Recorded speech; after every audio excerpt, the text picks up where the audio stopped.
고린도후서 11장 16절부터 33절 말씀, 신약성경 298쪽입니다. 한 절씩 교독합니다. 제가 16절을 읽습니다.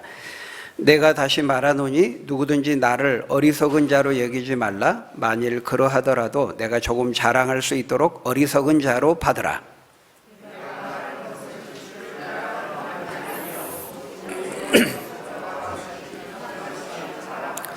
여러 사람이 육신을 따라 자랑하니 나도 자랑하겠노라.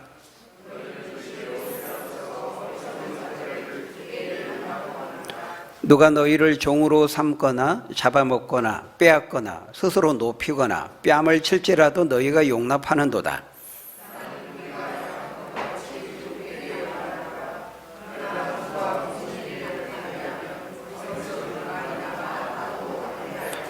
그들이 히브리인이냐? 나도 그러하며. 그들이 이스라엘인이냐? 나도 그러하며. 그들이 아브라함의 후손이냐? 나도 그러하며.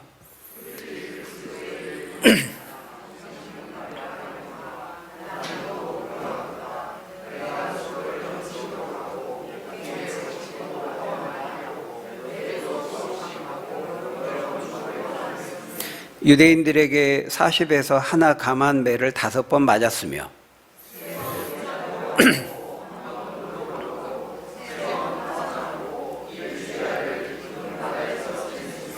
여러 번 여행하면서 강의 위험과 강도의 위험과 동족의 위험과 이방인의 위험과 시내의 위험과 광야의 위험과 바다의 위험과 거짓 형제 중의 위험을 당하고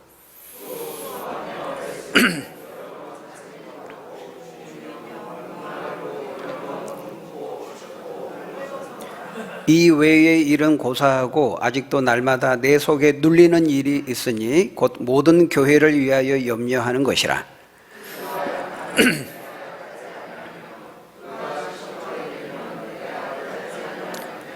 내가 부득불 자랑할진대 내가 약한 것을 자랑하리라.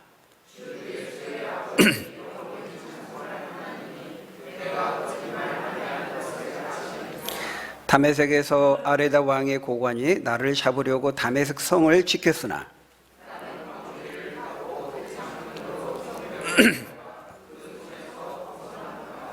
아멘. 네.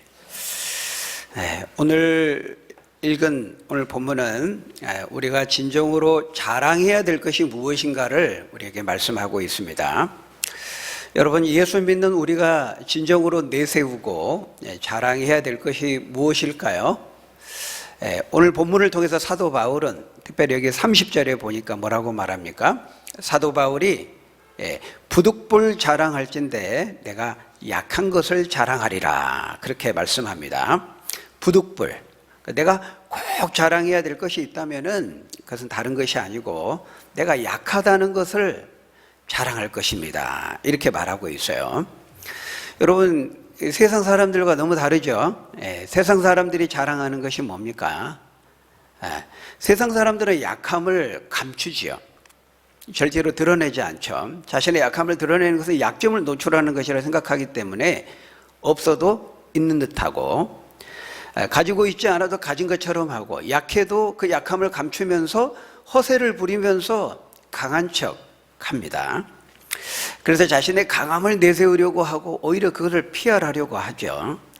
여러분, 그런 점에서 우리 예수 믿는 우리들이 내세우고 자랑하는 것은 세상 사람들의 그것과 달라야 한다는 것을 보여주고 있어요. 그런데 여러분, 이 30절에서 바울이 지금 결론적으로 내가 약함을 자랑하리라, 이게 바울의 결론인데요. 그 얘기를 하기 전에 우리 16절, 17절에 보니까 뭐라고 말합니까? 내가 어리석은 자와 같이 좀 자랑을 해야 되겠다, 이렇게 말하고 있어요. 자신을 자랑하는 거, 그거 분명 교만한 것이고 어리석은 것이죠. 바울이 앞에서 계속 그 이야기를 했었습니다. 그런데 이상하게도 여기서는 바울이 오히려 나도 좀 자랑 좀 해야 되겠다, 이렇게 지금 말하고 있어요. 거기 18절에 보니까 여러 사람이 육신을 따라 자랑하니 나도 자랑하겠노라 이렇게 말하죠. 여러분, 바울이 왜 이렇게 말하고 있을까요? 여러분, 여기 여러 사람이 육신을 따라 자랑했다 그랬는데 이 여러 사람은 누구를 가리킵니까? 고린도 교회 안에 들어온 거짓 사도들과 거짓 교사들을 가리킵니다. 근데 이들이 육신을 따라 자랑했다는 거예요. 특별히 바울과 비교하면서 자신의 육신의 강점을 드러내면서 자랑한 겁니다. 여기 육신을 따라 자랑했다 이 말은 다른 말로 하면은 외적인 것을 가지고 자랑했다는 거예요. 세상 사람들의 기준을 따라서, 세상 사람들이 중요하게 여기는 그런 기준을 따라서 그런 것들을 내세우면서 바울과 비교하면서 바울을 비방하고 깎아내리면서 자신들의 그것을 부각시키면서 자랑했다는 거예요. 여러분, 우리가 앞에서 쭉 봤습니다만 이 거짓 사도들, 교사들 거짓말하고 교회 안에 가짜 뉴스를 퍼뜨리고 사도 바울의 권위를 무시하고 비방하고 비난했죠. 바울이라는 인간은 말도 제대로 못하고 언변도 형편없고 사람 앞에서는 말도 못하다가 그 사람 없으면 면전에서는 우물쭈물 말 못하다가 그 뒤에서 큰 소리치고 엄하게 말하는 아주 이중적이고 위선적인 사람입니다. 막 이렇게 말했잖아요. 그러면서 바울의 특별히 이 설교, 언변에 대해서 이야기를 비방을 많이 했어요. 그럼 자신들은 그 당시 고린도 지역이 그리스 헬라 지역이기 때문에 그 당시 유행했던 이 헬라 철학에 기반한 이런 수사학, 웅변술, 사람들이 외적으로 볼 때 좀 화려해 보이고 매력적으로 보였던 그런 것들을 내세우고 자랑하면서 바울은 반면에 단순하게 십자가 복음만을 전했거든요. 너무 단조롭다, 너무 단순하다, 무능하다 이렇게 무시했던 것입니다. 자기들만 무시한 게 아니라 고린도 교회 성도들을 선전선동해서 바울의 권위를 인정하지 못하도록 무시하도록 그렇게 했던 거예요. 그래서 바울이 9절에서 말하죠. 야, 고린도 교회 성도 너희들은 어떻게 스스로 지혜롭다고 하면서 그토록 어리석은 자들을 분별하지 못하고 잘도 용납하는구나, 이렇게 말하고 있어요. 잘한다 이렇게 지금 말하고 있는 겁니다. 칭찬입니까? 야, 너 참 관대해서 잘 용납하는구나, 칭찬이에요? 칭찬이 아니죠. 우리가 잘한다 이 말에는 이중적인 의미가 있잖아요, 그죠? 진짜로 잘해가지고 와 잘한다 이런 것도 되고, 아이고 잘한다, 이거는 잘한다는 거예요, 못한다는 거예요? 못한다는 거잖아요. 냉소적으로 반어적으로 이 정반대의 의미로 말을 하고 있는 거죠. 바울은 이 후자의 의미로 지금 말하고 있는 거예요.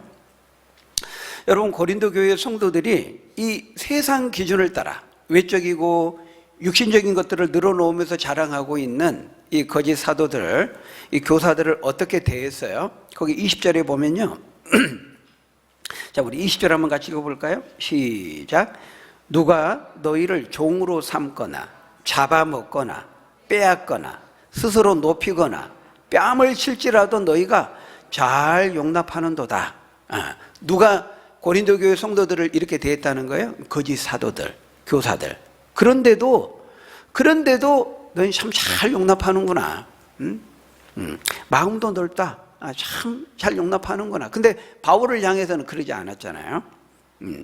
여러분, 이 거짓 사도들과 교사들이 정말 말도 안 되는 극악무도한 행태를 벌였거든요, 고린도 교회 안에서. 그런데도 이 고린도 교회 성도들이 종처럼 맹종하고 맹목적으로 따랐다는 거예요.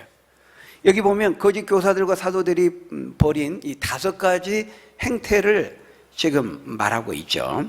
뭐였습니까? 첫째, 종으로 삼고 잡아먹고 빼앗고 스스로 높이고 뺨을 쳤다, 이렇게 말하고 있어요.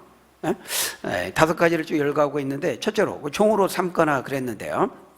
이 거짓 교사들과 사도들이 마치 상전처럼 행세하면서 고린도 교회 성도들을 종처럼, 노예처럼 부렸다는 거예요. 자신들에게 종속시키면서 군림한 거죠. 여러분, 이런 거 제일 잘하는 사람 누굽니까? 이단의 교주들이죠. 이단의 교주들 거의 하나님과 방불합니다. 자기가 거의 하나님입니다. 자기 말이 하나님 말이고, 자기 말 거스르면 뭐예요? 하나님 말씀 거스르는 것으로 저주를 퍼붓죠. 벌 받을 것이라고. 그러면서 이제 쇠뇌를 시키는 겁니다, 꼼짝 못하게. 우리가 그것이 알고 싶다. 추정 60분. 그것이 알고 싶다. 그렇게 알고 싶지 않은데도 이제 자꾸 방송이 되니까 알게 되죠. 예. 이런 데 보면 그런 많이 나오잖아요. 종교 집단.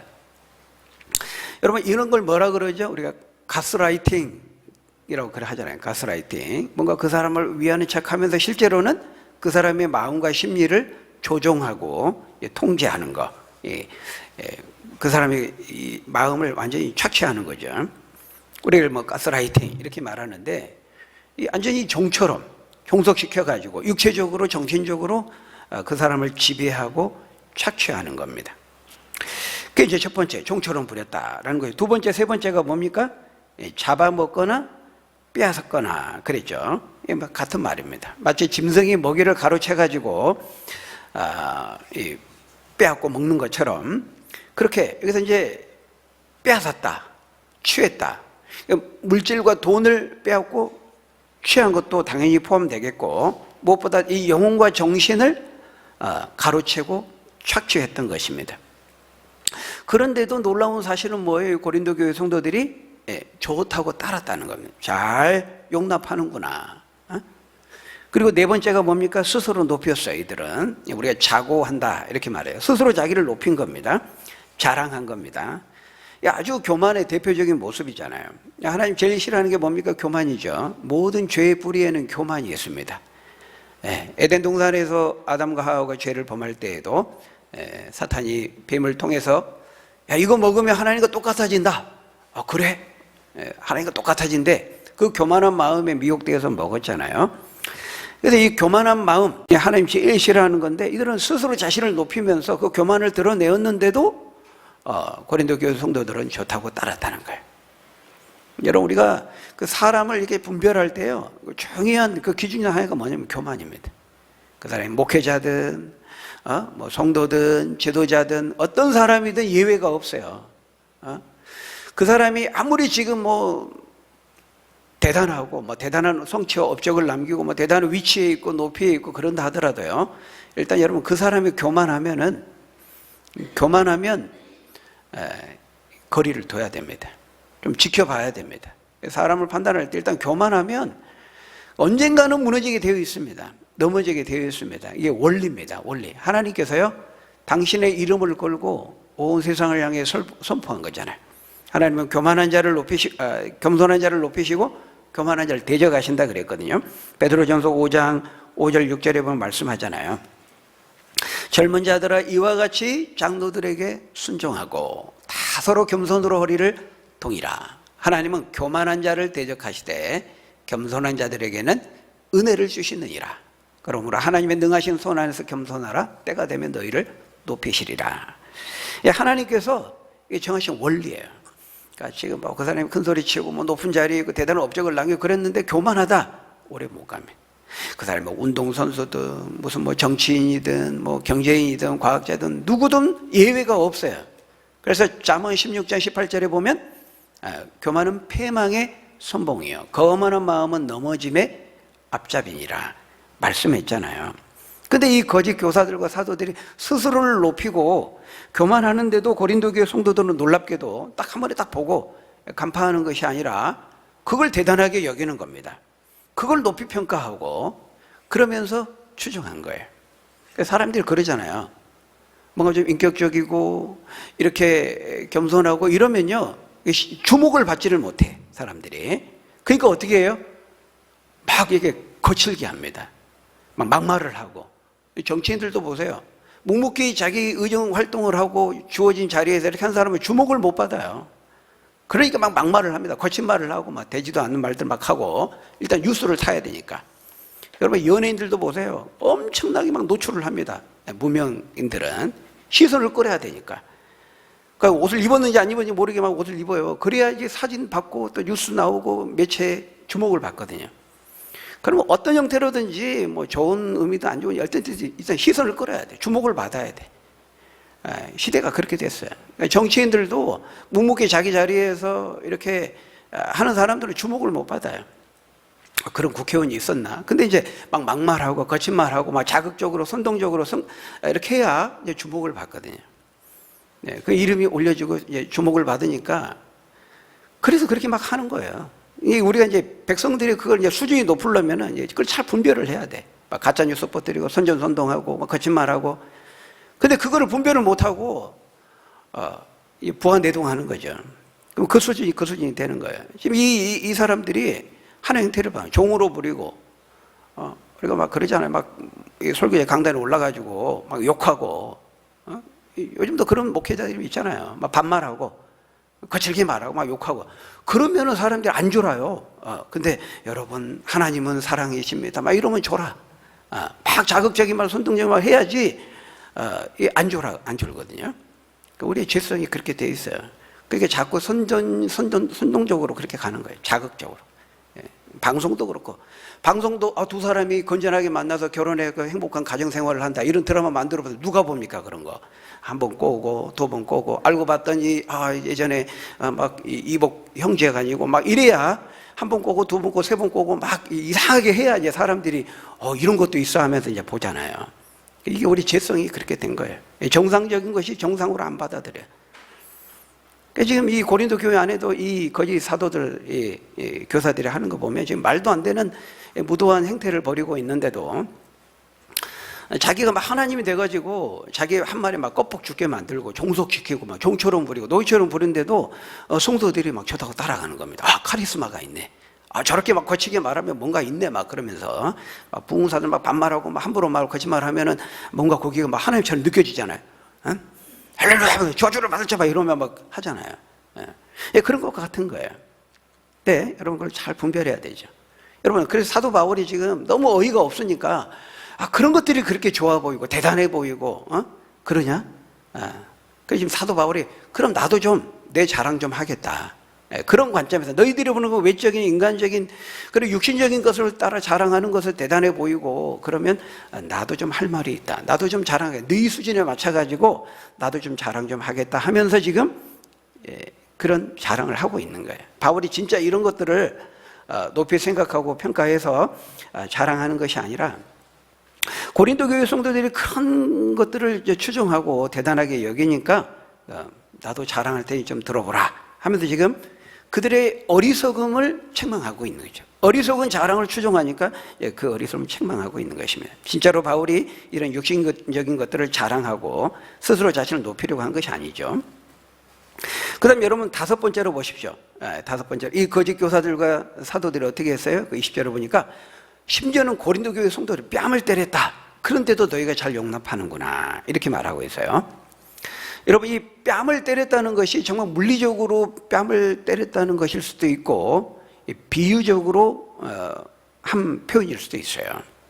정확하지는 않는데 근데요 1세기 이 당시에 그 종교적인 관행을 볼 때 이렇게 신성모독죄를 범한 자들을 뺨으로 때리는 행위는 굉장히 흔했다고 합니다.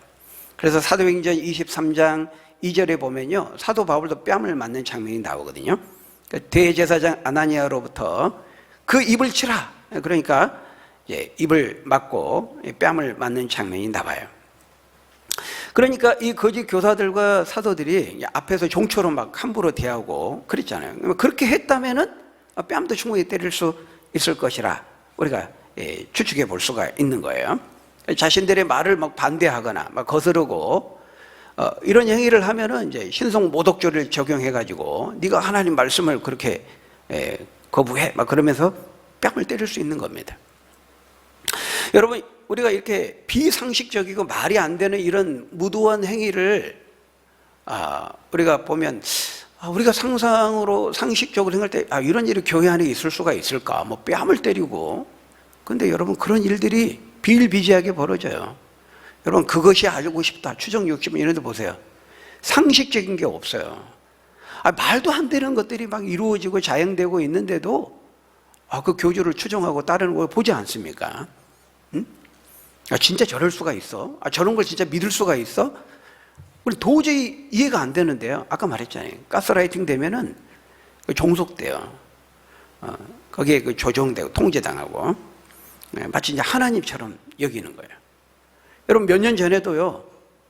그것이 알고 싶다에 나왔잖아요. 그 은혜로 교회입니까? 요즘도 그 신문에 보면은 대문짝에 광고를 계속해요. 그 은혜로 교회 그 신옥주 목사, 그 여자 목사인데 같은 신시여서 잊어먹지도 않아요. 신을 막 신목사 그 뒤로는 신목사 막 이러더라고요. 상당히 기분이 안 좋던데 그 기사를 읽을 때. 이 사람이요, 약 그 400명 가량의 그 교인들을 남태평양입니까? 피지 섬으로 데리고 가가지고 여권도 빼앗고, 그래가지고 그 수만 평 되는 거기에서 집단 노역을 막 시킨 거예요. 거부하거나, 뭐 반항하거나 이제 가려고 하면 못 가게 그 감시자 붙여가지고 때리고 폭행하고, 막 희한한 일을 벌인 겁니다. 뭐 귀신을 쫓아내고 영혼을 맑게 한다는 그런 의미로 뭐 타작마당입니까? 그런 해괴한 의식을 행해가지고 서로 막 성도들끼리 때리게 하는 거예요. 막 부모가 자식을 때리고 자식이 부모를 때리고, 막 그러면서 막 집단 폭행, 잔혹한 행위들을 의식을 막 행했는데, 이게 이제 종교 이름으로 그런 걸 하는 겁니다. 뭐 어디에서는 뭐 이렇게 사람 그 소변도 막 먹게 하고 막 그런 일도 막 있었잖아요. 그러니까 이런 우리가 할 때는 말도 안 되는 일을 하는 거예요. 여러분 하나님의 이름으로 이 신목사에게 한 대 맞으십시오. 여러분 맞겠어요? 당장 신고해 버리지. 그런 게 누가 갑니까? 근데 이런 말도 안 되는 일들이 이루어지고 있다는 거죠.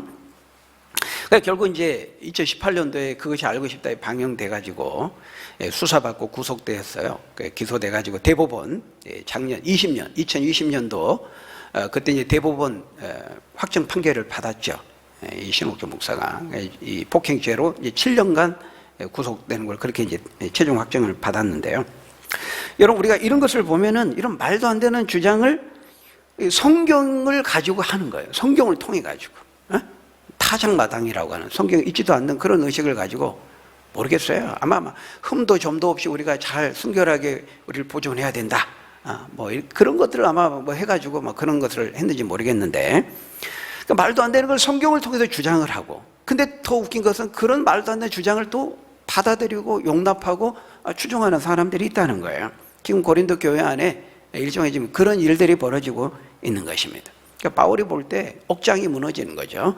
자기가 복음을 전해서 전도해서 예수 믿게 하고 이 교회를 세웠는데, 자기가 떠나 있는 동안에 엉뚱한 사람들이 들어와 가지고 이런 일들을 자행하고 있으니까, 근데 또 성도들이 그걸 분별하지 못하고 추종하고 따르고 있으니까, 용납하니까 억장이 무너지는 것입니다. 그래서 어떻게 하든지 그들을 돌이키게 하기 위해서 지금 너희들이 대단하게 보이고 매력적으로 보이고 크게 보고 있는 그런 부분들과 관련해 바울이 지금 자기 자랑을 하고 있는 거예요. 22절에 보면은 유대적인 신분과 혈통에 대해서 자랑하죠.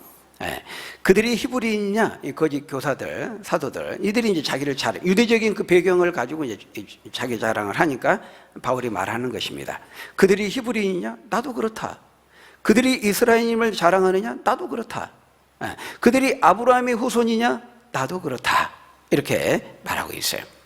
여러분, 우리가 예수 믿고 그리스도인이 되면은 뭐 유대인이냐 아니냐, 이런 혈통, 인종, 뭐 황인종이냐 백인종이냐 흑인종이냐, 여자냐 남자냐, 종이냐 자유자냐, 유대인이냐 이방인이냐, 아브라함이 혈통을 받았냐 안 받았냐, 이런 것들은 아주 쓸데없는 것들이에요. 아무 의미가 없는 것들이에요. 우리 집사님 기도하셨지만은 우리 예수 믿는 사람들이 그 민족주의에 심취하는 것은 아주 바보 같은 짓이죠. 우리에게 경계가 어디 있습니까? 우리는 땅끝까지 가서 복음을 전하는데, 우리 뭐 한 민족이라고 해서 그 민족의 가치가 성경의 구원과 사랑과 보편적인 그런 인권의 가치보다 우선해요? 그는 성경 예수 믿는 신자들이 그러면 안 되는 거죠. 민족이라고 하는 가치가 소중한 거예요. 우리가 같은 민족이라는 거. 가족을 돌아보지 않으면 불신자도 악하다는 그 말씀도 있으니까 그걸 우리가 잘 적용을 해야 되죠. 무조건 한 민족이면 그게 최고의 절대적인 가치가 되는 것이 아니에요. 자유, 성경이 말하는 보편적인 가치를 넘어서지 못하는 거죠. 그 민족주의를 내세우면 안 돼요. 현종, 인종, 혈통, 신분, 이런 것들은 다 배설물이고 쓰레기 같은 것들이죠. 예수 믿기 전에 그런 것들을 중요하게 여겼을지라도 예수 믿고 우리가 들어오면, 우리는 다 갈릴리 출신이고 나사렛 출신이고 다 예수님의 같은 자녀이기 때문에 그 세상적인 그런 구별, 차이, 차별 이런 것들은 우리는 다 그걸 배설물에 버리는 겁니다. 다 그리스도 예수 안에서는 뭐예요? 유대인이나 이방인이나 종이나 자유자나 남자나 여자나 남녀노소 빈부귀천을 물어나고 우리는 다 그리스도 예수 안에서 하나이니라. 갈라디아 3장 28절 말씀하잖아요. 예수님이 그 벽을 허물기 위해서 십자가에 피 흘려 죽으셨다고 말하고 있어요. 에베소서 2장에 보면 그 피로 우리의 모든 막힌 담을 허신 거잖아요. 그러니까 우리가 예수 믿기 전에는 이런 외적인 거, 육신적인 거, 세상적인 구분들 이런 것들이 중요하게 여길지 몰라도 우리가 예수 믿고 교회 안에 들어오고 예수님 안에 들어오면 이런 것들은 다 쓸데없는 것들이에요. 근데 바울이 지금 그걸 자랑하고 있잖아요. 왜냐하면 고린도 교인들이 그거를 대단하게 여기고 이 거짓 교사들이 지금 여기 고린도가 이방 지역이거든요. 우리가 원조다 이 말이에요. 바울이 약간 다소 출신이잖아요. 다소 출신. 이방 지역 다소 출신. 그러면 바울은 원래 지금 바울이 말하고 이게 팩트거든요. 바울은 히브리인이고 히브리인이다 이 말은 히브리인이고 이스라엘이고 아브라함 혈통이 이 세 단어는 다 같은 말입니다. 자신의 그 유대적인 배경을 나타내고 있는 거거든요. 같은 말이에요. 히브리인이다 이 말은 특별히 히브리어를 사용하는 이스라엘 사람이다 이런 말입니다. 다 지금 같은 말을 하고 있는데 지금 거짓 교사들이 우리가 예루살렘에서 온 그 율법주의적인 배경을 막 자랑하면서 바울이 전한 그 복음 마치 율법을 무시한 것처럼 그렇게 선동하고 그랬잖아요. 바울은 또 다소 출신이니까 이방 지역의 다소 출신이니까 자신들의 유대적인 배경을 막 자랑하면서 바울을 깐 거죠. 그러니까 바울이 그래? 너희가 모르고 있었는데 나도 히브리인이고 내가 진짜 유대인이고 아브라함 혈통을 가지고 바울은 가말리엘 문화에서 수학했던 율법의 대가였어요. 바울이 이스라엘의 유대적인 이런 모든 것들을 바울이 실제로 유대인이었으니까 이스라엘이니까 너무 잘 알고 있었던 거죠. 그런 것들을 복음을 전하면서 부각시키지는 않았던 거예요. 얘기할 필요가 없는 것 같아요. 이방 지역이니까. 근데 이들이 돌아와가지고 우리가 예루살렘에서 온 원조다 막 그러면서 유대적인 배경을 자랑하니까 바울이 팩트를 이야기를 하는 거예요. 나도 똑같아 그러면서 말을 하고 있는 거죠. 그러면서 로마서 2장 28절 29절에도 보면은 바울이 말했잖아요. 표면적 유대인과 이면적 유대인을 말했어요. 진짜 누가 아브라함의 자손인가? 예수님도 그 얘기를 했잖아요. 그러니까 혈통적으로 유대인으로 태어나면 그 아브라함의 자손인가? 예수님은 아니라는 겁니다. 진짜 아브라함의 자손은 돌들로도 그런 식으로 하나님이 만들 수 있다. 진짜 아브라함의 자손은 예수 그리스도를 인격적으로 믿고 회개하고 자신의 죄를 깨닫고 주님을 믿고 영접하고 받아들인 사람이 진짜 아브라함의 자손이라는 겁니다. 바울이 그 예수님의 말씀을 받아들이면 이렇게 말하고 있는 거예요. 로마서 2장 28절 29절에서 무릇 표면적 유대인 할례를 받고 육신적이고 이런 외적인 측면에서의 신분과 혈통이 유대인 사람이 진짜 아브라함의 자손 유대인이 아니고 이면적 유대인이 유대인이라는 것입니다. 그래서 오직 이면적 유대인은 할례는 마음에 할지니 영에 있고 율법 조문에 있지 아니한 것이라 이렇게 말하잖아요. 그러니까 진짜 아브라함의 자손은 이런 외적인 신분과 혈통에 의해서 좌우되는 것이 아니고 내가 마음과 중심으로 진정으로 회개하고 예수를 믿었느냐, 예수를 믿을 때 참된 영적인 유대인이 되고 아브라함의 자손이 되는 것이라고 말하고 있는 것이죠. 그래서 이제 그들의 그런 유대적인 배경을 자랑한 것과 관련해서 바울도 팩트를 바로잡으면서 나도 유대인이고 그 거짓 사도들과 교사들이 자랑하는 것에 비춰볼 때 그게 그들이 하등의 특별한 것이나 자랑할 것이 못 된다는 겁니다. 나도 그렇다는 겁니다. 그게 뭐 아무것도 아니라는 것이죠. 그 다음 이제 23절부터 27절까지는 바울이 그리스도의 일꾼으로서 하나님의 일을 하고 복음을 전하면서 겪었던 그 수고에 대해서 말하고 있어요. 우리 23절부터 27절 우리 한번 읽어보겠습니다. 시작. 그들이 그리스도의 일꾼이냐 정신없는 말을 하거니와 내가 이 말을 하면 정신없는 사람이 보일지 모르지만 그런 말입니다. 그렇지만 내가 좀 얘기를 해야 되겠다 이 말이죠. 계속해서 나는 더욱 그러하도다. 내가 수고를 넘치도록 하고 옥에 갇히기도 더 많이 하고 매도 수없이 맞고 여러 번 죽을 뻔하였으니 유대인들에게 40에서 하나를 감한 매를 5번 맞았으며 3번 태장으로 맞고 1번 돌로 맞고 3번 파선하고 일주야를 깊은 바다에서 지냈으며 여러 번 여행하면서 강의 위험과 강도의 위험과 동족의 위험과 이방인의 위험과 시내의 위험과 광야의 위험과 바다의 위험과 거짓 형제 중의 위험을 당하고 또 수고하며 애쓰고 여러 번 자지 못하고 줄이며 목마르고 여러 번 굶고 춥고 헐벗었노라 이렇게 말합니다. 지금 사도 바울이 그리스도의 사도로서 제자로서 복음을 전하면서 겪었던 말로 할 수 없는 그런 많은 고난과 시련에 대해서 지금 말하고 있잖아요. 자랑하고 있는 겁니다. 근데 우리가 진짜 자랑해야 되는 것은 이걸 자랑해야 된다는 것입니다. 근데 이제 이 거짓 사도들과 교사들은요, 세상적인, 외적인, 육신적인 것들을 기준으로 그들이 자랑했잖아요. 그러면서 자신들이 마치 그리스도의 일꾼인 것처럼 말했는데, 그가 진짜 그리스도의 일꾼이면은 이걸 자랑해야 된다고 말하고 있어요. 그게 뭡니까? 우리가 자랑해야 될 게 뭐예요? 지금 바울이 자랑하고 있는 게 뭡니까? 십자가죠. 십자가. 우리가 자랑해야 되는 건 십자가밖에 없다는 거예요.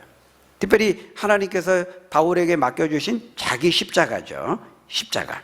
그러니까 복음을 전하면서 겪게 되는 그 십자가 고난과 그 고난을 넉넉히 감당하게 하시는 주님의 은혜, 주님의 그 능력에 대해서 지금 말하고 있는 거예요. 예수님도 말씀했잖아요. 나를 따라오라거든, 다른 말로 하면 내 제자가 되려거든. 누구든지 나를 전하는 그리스도 일꾼이 되려 하거든, 뭐라고 그랬어요? 자기를 부인하고 자기 십자가를 지고 나를 따를 것이니라. 마태복음 16장 24절에 그렇게 말했잖아요. 이 자기를 부인한다는 것은 자신의 죄인됨과 연약함을 절실히 깨닫고 인정하는 것을 말합니다. 자기를 부인하는 거, 자기가 죽는 거죠. 낮아지는 겁니다. 자신의 완악함, 죄인됨, 연약함, 부족함을 절실히 깨닫는 것, 그걸 지금 자기 부인이라고 말하고 있어요. 자기 부인, 와이프가 아니고. 그 다음에 자기 십자가를 지는 거, 이거 뭡니까? 예수 그리스도의 복음을 믿고 전하는 데 있어서 자기가 감당할 고난을 말하는 것이죠. 그러니까 그가 진짜 그리스도의 제자고 일꾼이고 주님을 따르는 신자라면요, 이게 있어야 된다는 거예요. 그런 점에 사도 바울은 어떠했어요? 거기에 쭉 열거하고 있는 것처럼 정말 말로 다 할 수 없는 엄청난 고난과 시련을 겪었잖아요. 그 수고를 넘치도록 하고 감옥에 갇히고 매맞고 여러 번 죽을 뻔했다. 여러분, 우리가 사도행전에 보면요, 여기 바울이 말하고 있는 것 다 나오지는 않지만은 상당 부분 우리가 사도행전을 통해서 확인할 수가 있잖아요. 사도행전 14장 19절에 보면은 바울이 루스드라에서 복음을 전할 때 안디옥과 이고니아에서 온 사람들이 무리들을 충동시켜가지고 바울을 돌로 쳐서 죽입니다. 바울은 거의 그때 죽었어요. 사람들이 죽은 줄 알았어요. 죽었다고 갖다 내버렸잖아요. 근데 가까스로 죽지 않은 겁니다. 하나님이 극적으로 살리신 거죠. 바울에게는 이런 일들을 수두룩했다는 거예요. 같은 동족 유대인에게는 이제 변절자라는 이름으로 박해와 핍박을 받았고요. 또 다른 지역 이방인들에게는 자신들의 그 이교 문화와 우상 숭배를 방해했다는 의미로 또 핍박하고 박해를 가했어요. 지금 그 얘기를 하고 있는 겁니다. 그 15절에서도 3번 태장으로 맞고 1번 돌로 맞고 3번 파산하고 일주일을 깊은 바다에서 지냈다. 이것도 사도행전에 나오죠. 바다를 건너서 배를 타고 복음을 전하다가 그 유라굴로라고 하는 강풍을 만나가지고 배가 뒤집어지고 파손하고 죽을 고비를 넘기게 되지 않았습니까?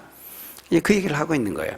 또 26절에서도 강의 위험, 강도의 위험, 동족의 위험, 이 동족은 이제 유대인을 가리키죠. 또 이방인의 위험, 그러니까 어디를 가나 하나님 두기를, 마음에 두기를 싫어하는 이 죄된 본성, 그게 바로 이 시대의 특성이고 태도니까요. 어디를 가나 장소를 불문하고 위험이 기다리고 시련이 기다리고 있었던 거예요. 거기 보니까 시내의 위험, 사람들이 많이 거주하는 시내에도 위험이 있고, 인적이 드문 광야에도 또 위험이 있고, 바다의 위험, 정말 산 넘고 물 건너 바다 건너서 어디에나 가도 복음을 전하는데 고난이 있고 시련이 있는 것입니다. 근데 27절에서는 특별히 경제적인 고통도 말하고 있어요. 수고하고 애쓰며 여러 번 자지 못하며 줄이고 목마르고 여러 번 굶고 춥고 헐벗었다. 줄이며 여러 번 굶고 춥고 헐벗었다. 경제적인 고통을 말하는 것입니다. 여러분, 지금으로부터 2000년 전에 얼마나 그 여건이, 삶의 환경이 열악했잖아요. 뭐 그때 교통이 좋습니까? 뭐 통신이 좋습니까? 그렇다고 이렇게 식량의 문제, 먹고 사는 생활하는 그런 부분들이 다 열악했잖아요. 그런 여건 속에서 복음을, 자기 십자가를 지고 복음을 전했다는 거예요. 특별히 여기 보니까 여러 번 자지 못했다. 늘 이제 수면이 부족하고 자지 못했던 거예요. 제가 이 말씀 보면서 좀 회개했습니다. 저도 때로 이 새벽 기도가 참 어렵게 느껴질 때가 있거든요. 자지 못했다. 저는 뭐 사도 바울보다 훨씬 더 많이 자잖아요. 근데도 새벽 기도가 좀 힘들 때가 있거든요. 누가 그랬다잖아요. 어떤 목사가. 누가 새벽 기도를 만들어가지고, 내가 그 새벽 기도만 없어도 조금 목사 해볼 것 같은데, 누가 그걸 만들어가지고, 그랬다는 얘기도 있는데요. 근데 우리가 진짜 바울의 이런 고난과 십자가 복음을 위해서 겪었던 이런 시련의 모습을 보면 정말 숙연해지지 않을 수 없어요. 그죠? 저도 개척하고 지금 목회해 오면서 어려울 때도 있고 또 낙담이 될 때도 있고 그렇잖아요. 근데 이제 제가 선교사님들 만나 선교지의 그런 상황들 얘기 듣고 어려움을 딱 들으면은 제가 명함을 못 내밉니다. 더군다나 이 사도 바울의 이런 이제 그 고난의 목록들을 보고 상황들을 보면은 참 무색해지죠.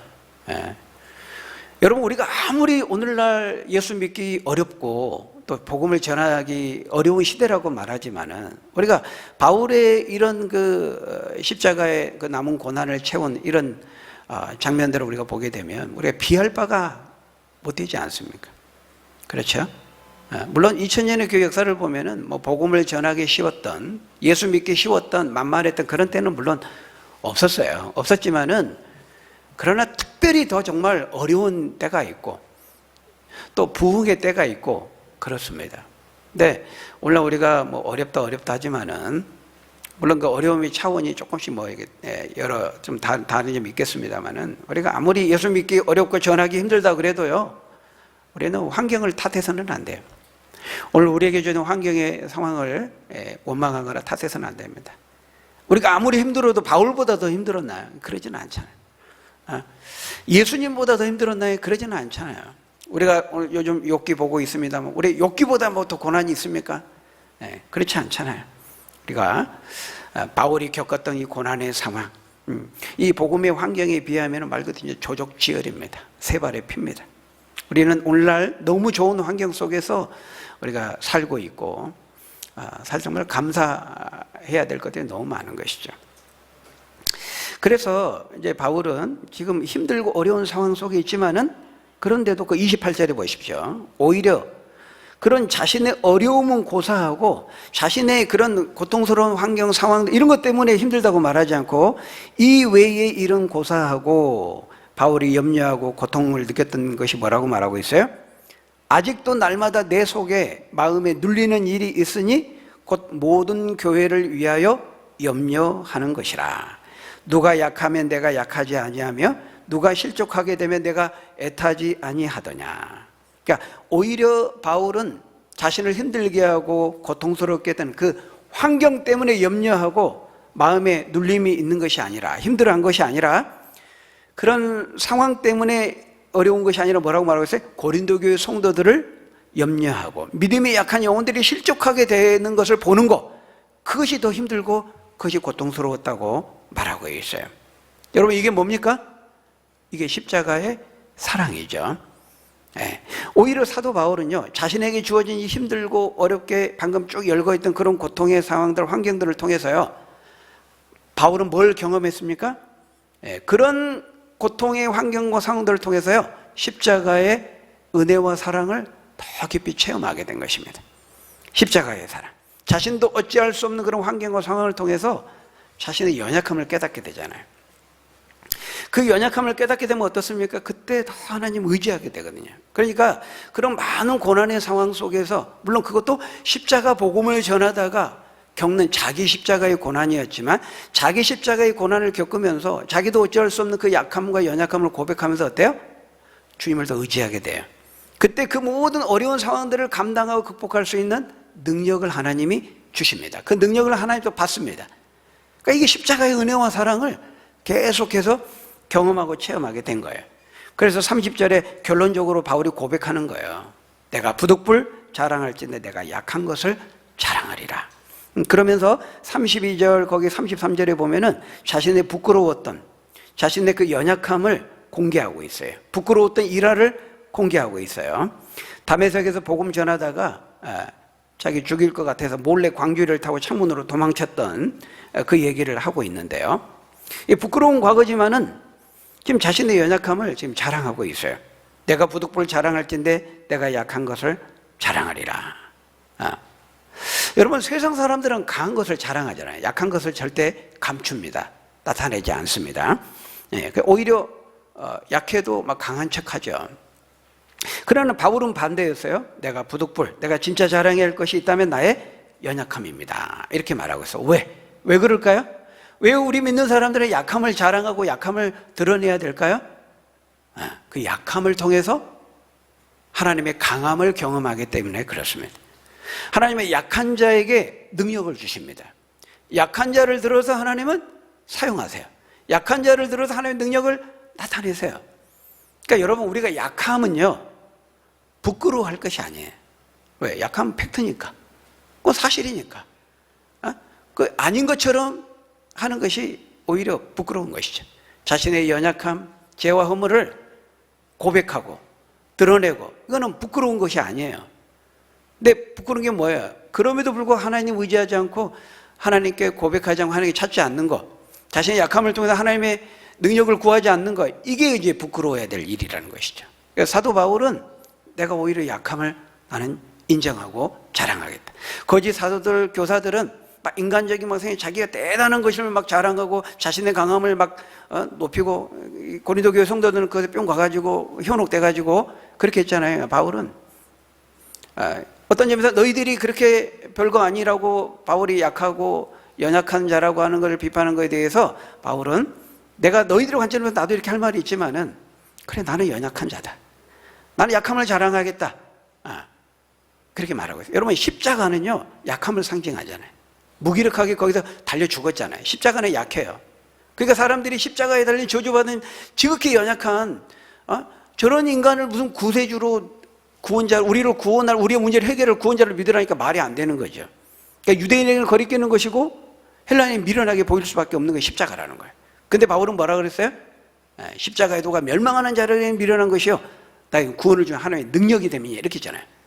그러니까 십자가는 약함을 상징하지만 반면에 능력을 상징하는 거예요. 하나님의 강함을 상징하는 거예요. 왜? 우리가 약한, 우리의 연약함, 우리의 죄인됨을 고백하고 무릎을 꿇으면 하나님께 능력을 덧입혀 주시기 때문에. 그러니까 십자가는 약함을 상징하기도 하지만 하나님의 능력을 상징하는, 우리의 구원을, 우리를 구원해 주신 하나님의 능력을 상징하는 거죠. 바울은 그것을 말하고 있어요. 우리가 자랑해야 될 것은 세상 사람들이 자랑하고 하는 것들은 다 이게 쓰레기에 배설물 것 같아. 그러나 내가 유일하게 자랑하는 것은 십자가다. 예수 그리스도의 십자가만을 자랑할 것이다. 이렇게 말하고 있어요. 여러분, 십자가의 그 은혜를 체험하고 그 십자가 복음을 전하기 위해서 고난을 받는 자에게는 하나님께서 능력을 주십니다. 그러니까 우리가, 여러분, 이 약하고 우리가 연약하고 부족하다는 것을 경험하고 고백하는 부끄러운 것이 아닌데, 우리가 그걸 이제 잘 안 하잖아요. 그러면 하나님은요, 우리의 약함을 고백하도록 하기 위해서 그런 환경을 조성하실 때가 있어요. 광야의 삶을 허락하세요. 고난과 질병과 시련들을 허락하셔서 우리 한계 상황을 경험케 하셔서 무릎 꿇게 만들죠. 그 약함을 고백하지 않을 수 없게 만드는 거예요. 욥처럼. 그러면 그때 하나님을 의지하고 약함을 고백 하나님 나아가면 하나님께 감당할 수 있는 능력을 주세요. 그게 하나님의 능력이에요. 하나님이 약한 자를 통해 강한 자를 부끄럽게 하시고 약한 자에게 능력을 주시고 약함을 통해서 하나님의 강함을 드러내시는 거죠. 그게 바로 십자가 체험입니다. 십자가의 은혜 체험이에요. 바울에게는 이것이 있었고, 진짜 사도고 진짜 제자고 진짜 그리스도 일꾼이라면 이 체험이 있어야 된다고 말하고 있어요. 너희들 이거 있느냐? 거짓 교사들, 사도들 이게 있느냐? 이렇게 말하는 거죠. 이거 봐야 되는 거 아니냐? 이게 기준이 아니냐? 바울은 그렇게 말하고 있는 거예요. 여러분, 우리에게도 똑같습니다. 여러분 어떻습니까? 우리에게 이게 있습니까? 내가 진정으로 자랑하는 것이 무엇입니까? 바로 이 십자가, 십자가의 은혜 체험, 내 약함을 고백하고 그런 자에게 부어주는 하나님의 능력을 체험하는 것, 이 십자가의 은혜와 이 십자가의 능력을 내가 체험하고 또 그것을 알지 못하는 사람들에게 자랑하고 증거할 수 있는 저와 여러분들이 다 되시기를 예수님의 이름으로 간절히 축원합니다. 우리 기도하겠습니다. 아버지 하나님, 감사합니다. 바울이 자랑할 것이 세상적으로, 인간적으로, 육신적으로 많았지만은 그는 엘리트였고 최고의 율법의 그 대가에 공부를 했던 학자였고 지식인이었고 엘리트였고 전도 유망한 그런 유대인이었지만 그가 그 모든 것들을 배설물로 여기고 오직 내가 자랑할 때 부득불 자랑할 때 나의 약함을 자랑하겠다고 십자가만을 자랑하겠다고 고백했습니다. 아버지 하나님, 우리도 우리 약함을 부끄러워하지 않냐고 약함을 통해서 하나님의 강함을 경험하고 체험하고 십자가의 그 은혜와 능력을 체험하고 그 십자가만을 증거하고 자랑할 수 있는 우리 하나님의 사람들 다 될 수 있도록 인도해 주옵소서. 예수님 이름으로 기도하옵나이다. 아멘.